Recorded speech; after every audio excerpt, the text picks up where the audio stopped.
Olá, boa tarde. Me chamo Mariana Rodrigues Oliveira e hoje vou apresentar o meu trabalho denominado A Interface entre a Judicialização de Medicamentos e o Exercício Abusivo de Direitos de Propriedade Intelectual.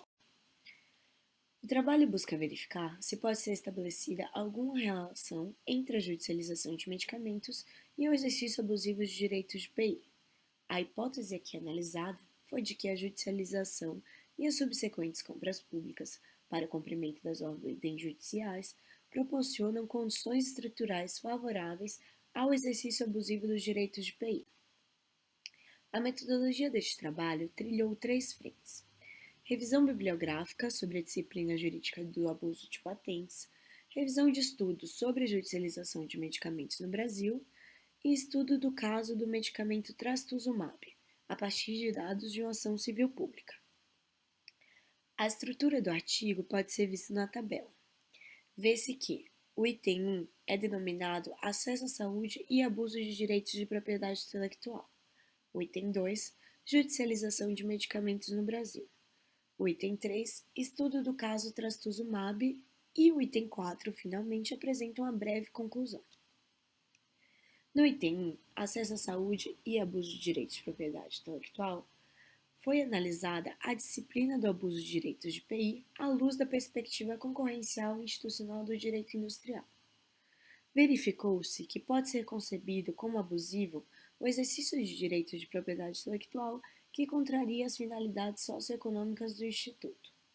No âmbito das patentes farmacêuticas, esta finalidade está atrelada à promoção da saúde, por meio do incentivo ao desenvolvimento de novas terapias e promoção dos novos medicamentos na sociedade, o que pressupõe, portanto, que os preços cobrados pelos fármacos patenteados sejam acessíveis aos consumidores.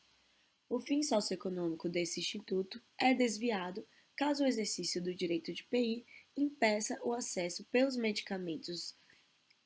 pacientes dos medicamentos a preços justos ou restrinja a sua oferta nos sistemas públicos de saúde. O item 2 trata da judicialização de medicamentos no Brasil. Nele é realizada uma análise das origens e principais características do fenômeno.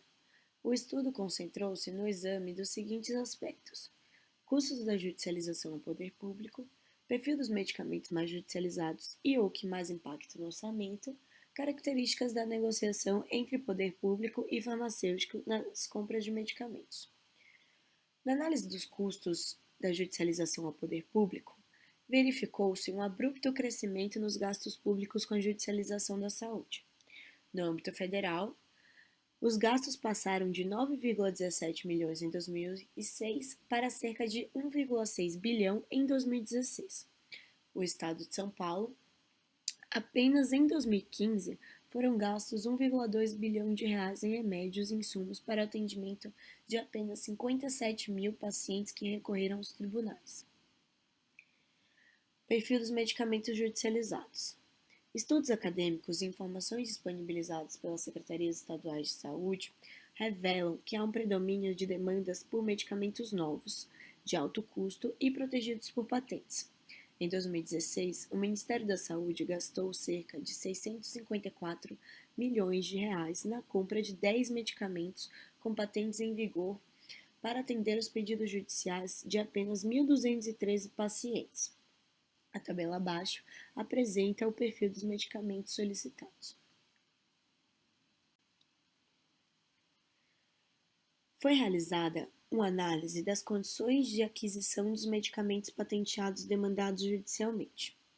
Nessa análise, verificou-se que as principais características desse tipo de aquisição são: trata-se de um mercado público de compra de medicamentos, com aquisições realizadas de maneira descentralizada.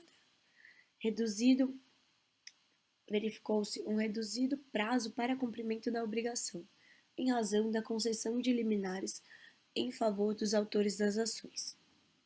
A modalidade de compra pública também afeta as condições negociais, uma vez que trata-se de uma compra por inexigibilidade de licitação, que deve ser feita diretamente junto à farmacêutica titular da patente em razão do direito de exclusividade de comercialização. Existem barreiras legais e regulatórias que impedem que outros agentes ofertem os bens. As barreiras regulatórias estão relacionadas à necessidade de registro na Anvisa e as barreiras legais são impostas pela Lei de Propriedade Intelectual e Propriedade Industrial, que confere direito de exclusividade na produção e comercialização do medicamento patenteado. Destaca-se também que a LPI proíbe a importação paralela do medicamento de outros países onde seja comercializado em preços inferiores.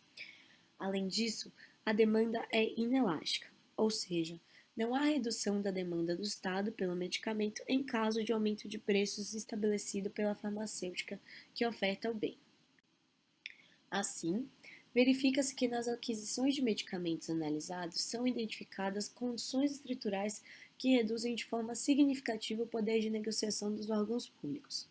Sob estas condições, a farmacêutica pode alterar unilateralmente as condições de mercado, impondo preços irrazoáveis nas compras realizadas pela administração pública, que, mesmo diante dos altos valores, se mantém obrigada a realizar a aquisição. Conclui-se que é observada uma estrutura de mercado em que é possível o exercício abusivo dos direitos de PI. Nesse contexto, na última parte do trabalho, é realizado um estudo do caso do medicamento trastuzumab, com o intuito de verificar empiricamente se o elevado número de pedidos judiciais e as circunstâncias negociais de aquisição do medicamento proporcionam condições favoráveis ao exercício abusivo dos direitos de propriedade intelectual. Estudo do caso trastuzumab. Histórico do medicamento. O trastuzumab é indicado para o tratamento de pacientes com câncer de mama HER2 inicial e metastático.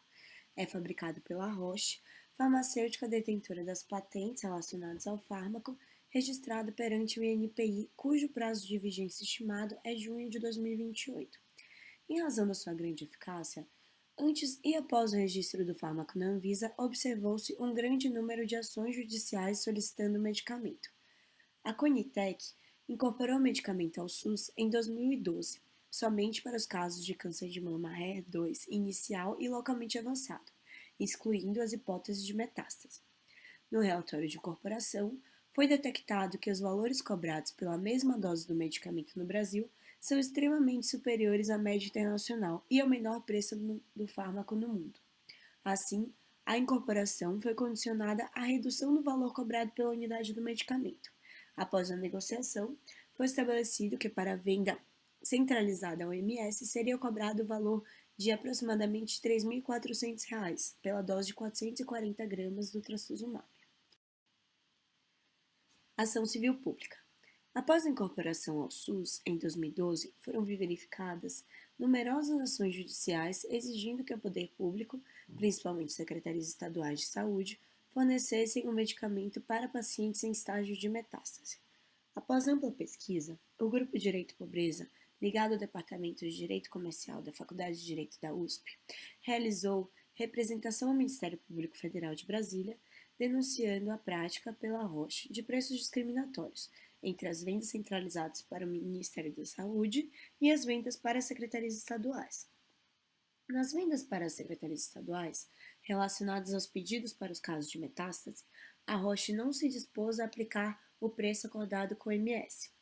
Entre 2012 e 2014, o preço da unidade de 440 gramas atingiu o valor máximo de cerca de R$ 9.500, equivalente ao triplo do valor estabelecido para a venda ao MS em 2014.